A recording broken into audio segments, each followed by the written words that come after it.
नमस्कार. योग आणि आयुर्वेद या मराठी यूट्यूब चॅनलवर मी स्नेहा नाईक पुन्हा एकदा आपले मनापासून स्वागत करते. या व्हिडिओमध्ये मी तुम्हाला आमवात आणि संधिवात यावर हमखास इलाज सांगणार आहे. व्हिडिओ अगदी लहान आहे, शेवटपर्यंत पहा आणि लाईक आणि सबस्क्राईब करायला विसरू नका. आपल्या शरीरात वेगवेगळ्या कारणांनी वात वाढत असतो. उपवास, टेन्शन, अवेळी जेवण, जागरण, शीळ न खाणे, तसेच AC मध्ये राहणे.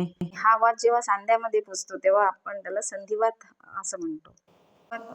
आमवात म्हणजे आपण खाल्लेले अन्न जर आपली पचनशक्ती चांगली नसली तर नीट पचत नाही आणि पोटात गॅस निर्माण होतात.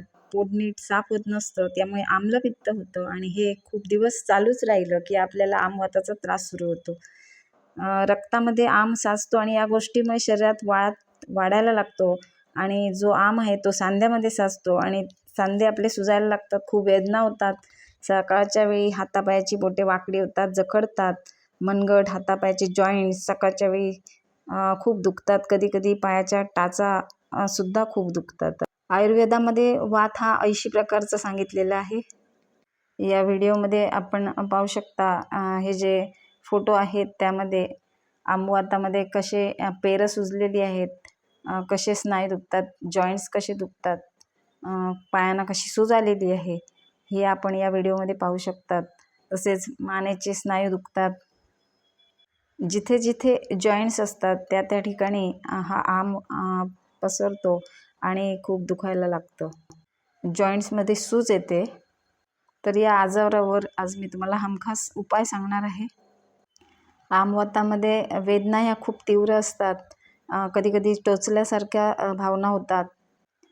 रुग्णाला दैनंदिन कामे करणेसुद्धा खूप कठीण होऊन जातं. तर या आमवातावर आयुर्वेदिक उपाय म्हणजे निर्गुंडी आणि पारिजातक यांचा काढा. उपाय अगदी सोपा आहे. निर्गुंडीची 7-8 पानं घ्यायची आणि पारिजातकाची 5-6 पानं घ्यायची आणि ती जवळजवळ 1 पेलाभर पाण्यात ती शिजवायची आणि तो काढा सकाळी अंशापोटी निराळ्या पोटावर 15 दिवस घ्यायचा आहे. ज्यांना ही पानं मिळत नाहीत त्यांनी पतंजलीचा पारिजात क्वाथ आणि निर्गुंडी क्वाथ तर हे क्वाथ 1 चमचा पाण्यात उकळून 15 दिवस सकाळी घ्यायचे आहेत. 15 दिवसात आपल्याला नक्कीच त्याचा 99% तुम्हाला याचा फायदा होईल.